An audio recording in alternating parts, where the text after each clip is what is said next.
Síguenos en nuestras redes sociales, Facebook, Instagram y Twitter.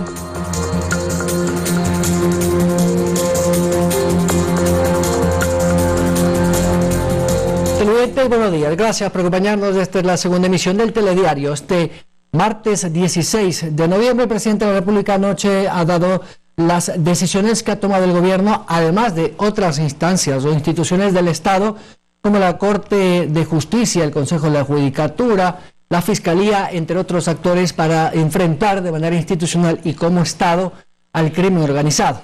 Más adelante hablaremos del tema, pero también, sobre todo, escucharemos del presidente cuáles han sido esas medidas tomadas. Pero parte de los diálogos que mantiene el presidente es el de escuchar y buscar alternativas también para algunos movimientos y grupos sociales, entre ellos, por ejemplo, los indígenas representados en su mayoría por la CONAIE, la Confederación de Nacionalidades Indígenas del Ecuador. Con nosotros a esta hora de la mañana una que ha sido dirigente indígena por muchos años del movimiento, doña Lourdes Tibán, además ha sido legisladora y asambleísta. Buenos días, gracias por acompañarnos en el Telediario. Muy buenos días, muchísimas gracias por el contacto, qué gusto poder compartir con ustedes. Gracias, doctora Tibán. Bueno, ¿cómo ve usted esta nueva etapa del diálogo? Al principio fue un poco tenso, pues algunas movilizaciones y manifestaciones, pues con los bloqueos de carretera generó cierta incertidumbre, pero parece que ya hay por lo menos un acuerdo mínimo de ciertos temas, más allá de lo que se logre. Esto es lo importante, rescatar el diálogo, es decir, si nos podemos entender entre todos, digo entre todos, gobierno, sociedad civil. A ver, lo que se ha visto dentro de este proceso es que hay la voluntad del diálogo de las dos partes. Y si hay voluntad de las dos partes, eso es bueno, porque sería terrible que haya una invitación de uno y otro lado y no haya respuesta del otro lado. Entonces, estamos de acuerdo que hay voluntad política del diálogo, tanto de la CONAIE como del gobierno. Segundo, lo que no estamos viendo es que tal vez, espero equivocarme, desde el lado del gobierno no hay un estratega, no hay una asesoría política y sobre todo no hay ese mecanismo de diálogo, de respuesta. Se supone que el 4 de octubre la CONAIE dejó planteados los 6 puntos y para el 10 de noviembre era la continuación de ese diálogo. Tuvieron más de un mes y sin embargo vuelven a la mesa y no se resuelve el punto número, quizás para mí todos los puntos son importantes, pero el punto que todos esperan es el de la gasolina. Entonces, decir que en 15 días le vamos a responder significa esa falencia que demuestra el gobierno de no tener respuestas concretas. Para el caso del transporte de los combustibles, sobre todo, que es donde dice el gobierno va a focalizar, la idea sería focalizar también, por ejemplo, para el sector indígena, campesino, el sector agrícola en particular, ¿o usted considera que debería focalizarse en términos generales? A ver, la focalización tiene que ser para los más pobres. Y ahí el sector campesino, el sector agrícola, el sector que día a día da de comer al Ecuador entero, ese es el que siembra en desventaja. Alguien dijo, no, pero no ha subido nada. El que más siente la subida es del campo. Por ejemplo, el abono químico, que valía $30, hoy está $40. Esta mata maleza, yo compraba mata maleza solo para mi huerto, que cuesta $7, ayer compré en $12. Entonces sí hay una subida. Y peor todavía cuando hablamos en grandes cantidades, cuando alguien siembra 20, 30 quintales de papas, 200 quintales de papas, se nota fácilmente cómo ha subido todo lo que necesitamos para cultivar la papa. El arado, si una cuadra cobraban $60, hoy el arado dice te cuesta $90. ¿Por qué? Porque hay que subir el valor del diésel. Entonces, todo lo que es las compensaciones o la focalización tiene que estar destinado también al campo y sobre todo al pequeño agricultor. Efectivamente, usted tiene razón en eso, y para poner solo un ejemplo, la urea, que también es un derivado del petróleo, ha subido de precio porque hemos visto que el petróleo está por las nubes, está en $81 para el Ecuador. Y claro, eso le afecta directamente al pequeño, sobre todo, agricultor. ¿Pensarían ustedes o pedirían, digo, en términos generales como movimiento campesino, de que también hay una focalización o, mejor dicho, una eliminación de aranceles, sobre todo a estos productos que se importan, que tienen que ver con los implementos e insumos que se usan en el campo, porque eso no sé si se ha topado en la mesa de diálogo. Todo eso se supone que son estrategias que el gobierno tenía que presentar, decir, mire, no es posible bajar la gasolina, pero le vamos a compensar aquí, vamos a quitar los aranceles a todo lo que se necesita para el campo, pero, y ahí viene, ¿quiénes son los beneficiarios directos?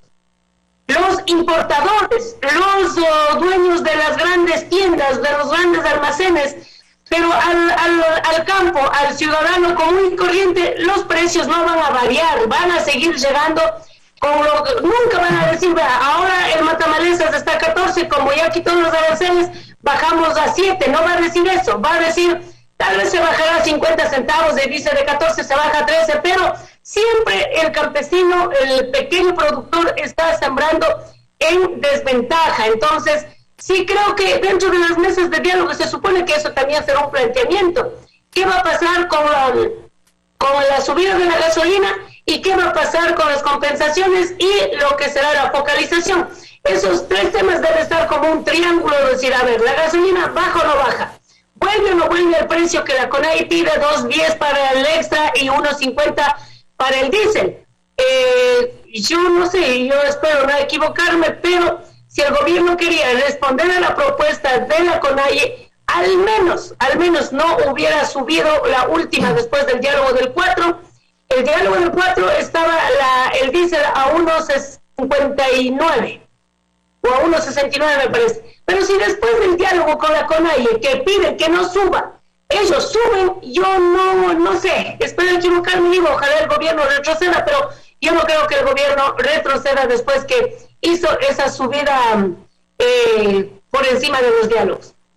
Lourdes, ¿hay cohesión en todo el movimiento indígena? Le digo esto porque sí hemos escuchado a algunos de sus compañeros dirigentes de diferentes estamentos, organizaciones populares, decir que no necesariamente todo lo que dice Leonidas Issa representa a todo el movimiento. Le pregunto esto porque efectivamente no son las mismas condiciones de hace algunos años. Si es que no se diera resultado finalmente el diálogo, que todos esperamos que sí, ¿cree usted que esta falta de cohesión que dicen algunos líderes indígenas podría fracturar al movimiento indígena el momento de tomar alguna decisión ya de hecho, digo? A ver, no tiene por qué ser igual la CONAIE en este momento que años anteriores. Cada momento, cada etapa, cada año, cada década y en cada gobierno, la CONAIE lo primero es que es una estructura organizativa muy bien conformada desde las comunas hacia arriba, pero las dinámicas políticas siempre serán diferentes de acuerdo a las coyunturas. Pero lo primero que quiero decir es que hay cohesión al interior del movimiento indígena. Hay una representación que está puesta en la cabeza de Leonidas Issa. Sin embargo, para nosotros, lo que tienen que entender es, a pesar de haber esa cohesión, hay diferentes formas de pensamiento. Eso es lo rico de la CONAIE, eso es lo maravilloso de la CONAIE, que hay esa pluralidad de pensamiento. No tenemos por qué pensar todos igual, pero el objetivo, el camino que sigue la CONAIE, todos vamos a seguir el camino de la CONAIE, aunque tú no pienses igual que uno u otro dirigente. Entonces, una cosa es la cohesión, otra cosa son las discrepancias que internamente o públicamente lo podemos tener todos en el ámbito organizativo, político, incluso territorial. Y las actuaciones políticas de su grupo parlamentario, me refiero a la Pachakutik, al Movimiento Plurinacional, que también ha tenido, digamos, altos y bajos, sobre todo estas últimas semanas, donde se nota que también hay una división. ¿Cree usted también que eso puede generar también alguna división entre las bases, en este caso la CONAIE y las organizaciones indígenas, con el movimiento político? División no. Nuevamente comienzo a decir, en el Pachakutik hay una agenda política, hay un proyecto político, los 26 asambleístas representan a un proyecto político. Pero igual, los 26 tienen sus 26 pensamientos. Pues entonces, ¿cómo cohesionar eso al interior del bloque Pachakutik? Ahí sí me parece más bien alguna estrategia de coordinación, de unidad. Eso sí me parece que falta. No veo, yo personalmente hago una crítica al movimiento. No veo un liderazgo de alguien que le jale a los 26. No veo una cohesión que le permita demostrar firmeza de los 26.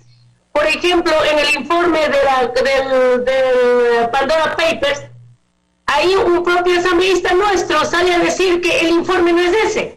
Entonces, ¿cómo? Si al menos al interior de Pachacuti no estamos compartiendo los textos, teniendo claro cuál es el informe que vamos a votar, yo decía, esa denuncia es muy grave. Decir que un punto que está en el informe no estaba dentro del informe, la Fiscalía ya debía haber iniciado una investigación para ver si el secretario relator o quién está mintiendo, o es que nuestro asambleísta tiene la razón. En ese momento pierde legitimidad el informe porque sale de nuestra misma línea política la desfiguración o la duda de ese informe. Entonces, como ex legisladora, yo sí hago una puntualización ahí. Pónganse de acuerdo, reúnanse, debe haber una cabeza que les oriente. Nosotros siendo 5, sí, desde 5 asambleístas éramos, pero los 5, aunque sea por WhatsApp, teníamos un grupo y decíamos, mire, este tema se va a tratar hoy, vamos a incluir esto o vamos a quitar esto y vamos a votar de esta manera. Dejábamos en libertad del debate que podamos hacer, pero en informes tan grandes, tan responsables como es este, que el país está poniendo el ojo a ver qué sucede en la Asamblea Nacional, me parece mal que terminen desprestigiando un informe. Pero no significa que algunos legisladores, sobre todo los que están en esa comisión, le están haciendo el juego al correísmo. No sé pues a quién le dan el juego, a cualquiera que haga en el juego. Lo que sí, yo digo, si tiene que caer Lazo, yo le he dicho clarito en los otros meses, si tiene que caer el presidente, que caiga, pero dentro de lo legal, dentro de lo constitucional, dentro de la Contraloría, que pasen los informes de cómo se ha dado, que pongan un cronograma, qué artículo se violó, cuándo son las fechas de las transferencias que hizo de estas platas que ha tenido en paraísos fiscales. Todo. Si alguien tiene que caer, cae, pero no con informes como esta que acabamos de deslegitimar, y eso le va a costar ¿qué diríamos? Eso va a tener un costo político a la Asamblea, porque no estamos tomando con responsabilidad una de las actividades fundamentales, que es la fiscalización. Si la Asamblea no fiscaliza, ¿quién más va a fiscalizar? Y a la Contraloría le corresponde otro momento, la Fiscalía también. Pero la Asamblea tiene que jugar ese rol político de fiscalización. Doña Lourdes Esteban, muchas gracias. A ustedes, muchas gracias. La doctora Lourdes Esteban, exasambleísta y también dirigente de los movimientos indígenas, a propósito de este diálogo y los resultados que